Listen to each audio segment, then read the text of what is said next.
21 September पासून अमेरिकेनं H1B व्हिसासाठी लागणारी फी वाढवली।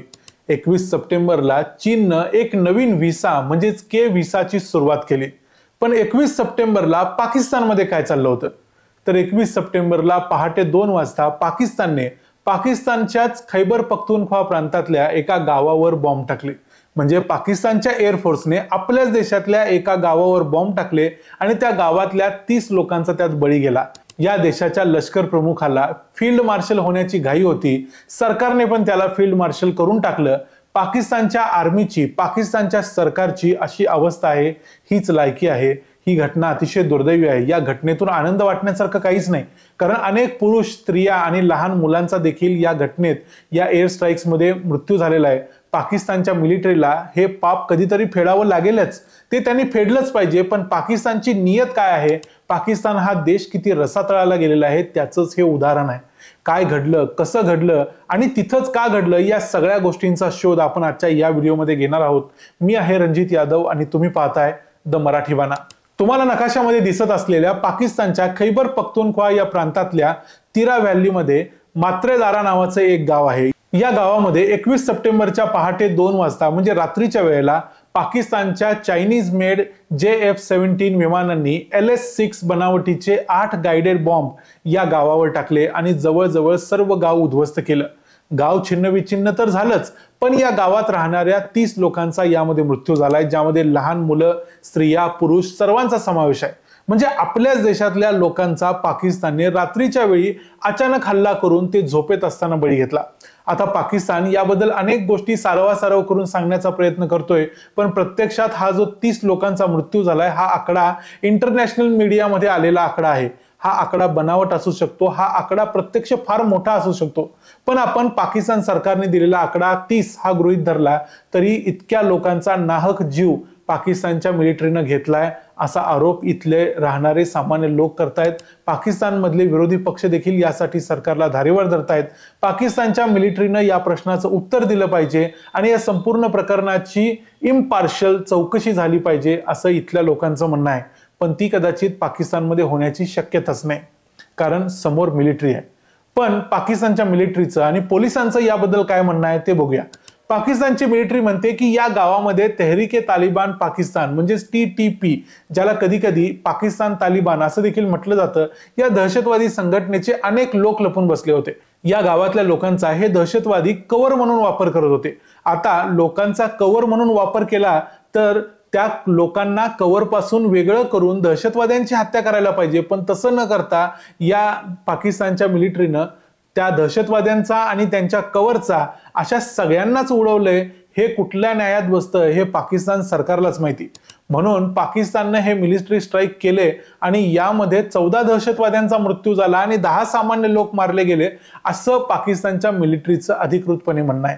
हा आकडा तरीही होतो 24, उरलेल्या 6 लोकांचं काय हे कुणालाच माहिती नाही। पोलिसांचं असं म्हणणं आहे की इथं दहशतवाद्यांनी भरपूर स्फोटकं लपवून ठेवली होती आणि त्या स्फोटकांचा अचानक ऍक्सिडेंटमुळे स्फोट झाला आणि ही स्फोटकं उडाली, त्यामुळे इतक्या साऱ्या लोकांचा मृत्यू झालाय। आता याला आर्मी जबाबदार नाही असं इथल्या पोलिसांचं म्हणणं आहे। पोलीस आणि मिलिटरी या दोघांच्याही बोलण्यामध्ये एक वाक्यता नाही। मिलिटरी मान्य करते आहे की आम्ही एअर स्ट्राईक केले होते, पोलीस म्हणतायत की अपघात झाला, पण जे असेल ते असेल, पाकिस्तानमध्ये सामान्य माणसाच्या जीवाची काडीचीही किंमत नाही हे पुन्हा एकदा या निमित्ताने सिद्ध झालं। जो आफ्रिदी स्वतःची फाटेपर्यंत पाकिस्तान पाकिस्तान ओरडत असतो, तो आफ्रिदी याच KPK प्रांतातला आहे हे लक्षात ठेवा। आणि या खैबर पख्तूनख्वा प्रांतातल्या लोकांच्यावर पाकिस्तान सरकारचा असा आरोप आहे की इथले लोक तालिबानी दहशतवाद्यांना मदत करतात, ते तालिबानी मनोवृत्तीचे आहेत। मग प्रश्न असा पडतो की पाकिस्तान या लोकांना ठेचायचा प्रयत्न का करतो आहे? तर ज्या पद्धतीनं पाकिस्तानमध्ये सध्या बलुचिस्तानची स्वातंत्र्याची एक चळवळ सुरू आहे, बलुचिस्तानला स्वतंत्र देश हवा आहे, तसंच स्वातंत्र्य पाकिस्तानच्या खैबर पख्तूनख्वा प्रांताला देखील हवं आहे।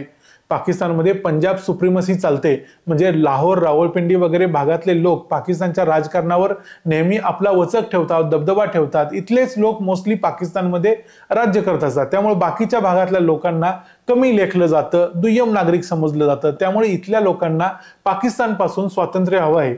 अगदी सगळ्याच लोकांना स्वातंत्र्य हवं आहे असं नाही, पण फार मोठा गट आहे जो पाकिस्तानपासून वेगळं होण्याचा प्रयत्न करतोय। आणि इथले अनेक लोक हे जातीनं पश्तून आहेत, म्हणजे आहेत मुस्लिमच पण जातीनं पश्तून आहेत. त्यामुळे या लोकांची लोकसंख्या अफगाणिस्तानमध्ये मोठी आहे. त्यामुळे पाकिस्तानपेक्षा या लोकांना अफगाणिस्तान जवळचा वाटतो. म्हणून पाकिस्तानला या सगळ्या लोकांच्या मध्ये दहशतवादी दिसतात आणि हे सगळे तालिबानी आहेत असं पाकिस्तान सरकारला आणि तिथल्या मिलिटरीला देखील वाटतं. खरं तर अफगाणिस्तानातल्या तालिबानला मोठं करण्याचं पाप हे अमेरिका आणि पाकिस्तान या दोघांचंही होतं, पण तो आता इतिहास आहे, त्यात आपण जायला नको. दुसरी एक इंटरेस्टिंग गोष्ट सांगायची म्हणजे जेव्हा भारताची फाळणी होणार होती त्या फाळणीच्या अगोदर 1946च्या प्रांतीय निवडणुका झाल्या होत्या. आज जो सगळा भाग पाकिस्तान म्हणून दिसतोय किंवा बांगलादेश दिसतोय तो सगळा भाग त्यावेळी मुस्लिम लीगने जिंकलेला होता आणि आज जो सगळा भाग भारत दिसतोय तो सगळा भाग काँग्रेसने जिंकलेला होता. जो भाग काँग्रेसने जिंकला तो अर्थातच भारताचा भाग झाला. जो भाग मुस्लिम लीगने जिंकला तो पाकिस्तानचा भाग झाला. याला एक अपवाद होता, तो म्हणजे हा खैबर पख्तूनख्वा हा प्रांत.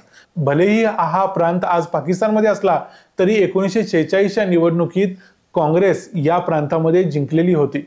इतिहासाच्या पुस्तकात तुम्ही ज्यांना सरहद्द गांधी म्हणून वाचलं असेल, ऐकलं असेल, ते खान अब्दुल गफ्फार खान हे याच KPK प्रांतातले होते. त्यांना हा संपूर्ण भाग भारतात आणायचा होता आणि तिथं काँग्रेसचा विजयही झाला होता. पण भारतापासून काहीशा किलोमीटर अंतरावर असल्यामुळे हा भाग टेक्निकली भारतात येऊ शकला नाही.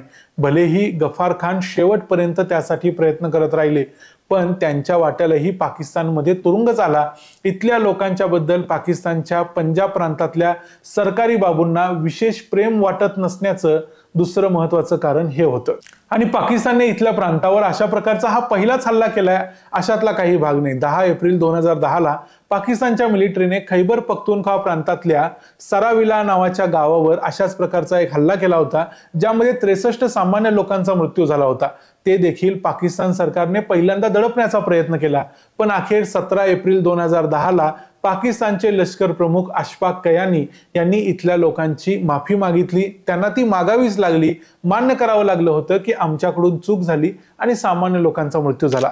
पाकिस्तान सध्या या KPK प्रांतामध्ये जे काही करतोय ते सगळं इथल्या पश्तून नॅशनलिझमला म्हणजे राष्ट्रवादाला दडपण्यासाठी करतो आहे.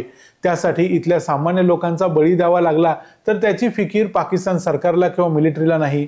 ही गोष्ट कधीही चुकून पंजाबमध्ये घडत नाही, कधीही घडणार नाही. ही गोष्ट बलुचिस्तानमध्ये वारंवार होते, KPK मध्ये देखील वारंवार घडते. म्हणूनच तहरीके तालिबान पाकिस्तान ही दहशतवादी संघटना पाकिस्तानच्या मिलिटरीला आणि पोलिसांना टार्गेट करत असतात. 2च महिन्यापूर्वी पाकिस्तानच्या वजिरिस्तान प्रांतातल्या एका सैन्याच्या कॉन्वॉयवर या TTPच्या दहशतवाद्यांनी हल्ला केला होता ज्यामध्ये अनेक पाकिस्तानी लष्कराचे जवान ठार झाले होते. या वर्षात या प्रांतामध्ये 605 दहशतवादी हल्ले झालेत ज्यामध्ये 138 सामान्य लोक मेलेत आणि 79 पोलिसांचा मृत्यू झालाय. अर्थात हे सगळे अटॅक पोलिसांच्या वर आणि पाकिस्तानच्या मिलिटरीवर केलेले असतात. एका छोट्याशा राज्यासाठी ही आकडेवारी फार मोठी आहे. पाकिस्तान मुळातच तुकडे होण्याच्या मार्गावर आहे. त्यात बलुचिस्तानला दहशतवादी संघटना घोषित करण्याच्या पाकिस्तानच्या ठरावाला अमेरिकेनं संयुक्त राष्ट्रामध्ये झक्को दिला. KPK प्रांतातले आणखीन लोक आता जास्त चिडून पाकिस्तान सरकारच्या विरोधात जातील. पुढच्या काही वर्षात पाकिस्तान हे राष्ट्र नकाशावर फक्त पंजाब पुरतच शिल्लक राहील या दृष्टीनं पाकिस्तानची पावलं सध्या पडत आहेत. तुम्हाला याबद्दल काय वाटतं? पाकिस्तान पुढच्या 50 वर्षानंतर खरंच एक स्वतंत्र राष्ट्र आज जसं आहे तसं राहील का? याबद्दल तुमचं काय मत आहे ते आम्हाला कमेंट्समध्ये जरूर सांगा. पाकिस्तानच्या फील्ड मार्शलला जो काही हल्ला इथल्या सामान्य लोकांबद्दल केलाय याच्याबद्दल काहीही वाटत नाही. असल्या लोकांच्या हातातून पाकिस्तान जोपर्यंत बाहेर पडणार नाही तोपर्यंत पाकिस्तान कधीही सुधारणार नाही. या पाकिस्तानच्या लष्कराबद्दल तिथल्या सरकारबद्दल तुमचं काय मत आहे तेही आम्हाला कमेंट्समध्ये सांगा. पुन्हा भेटू पुढच्या व्हिडिओमध्ये. तोपर्यंत पाहत राहा द मराठी बाणा. जय हिंद, जय महाराष्ट्र.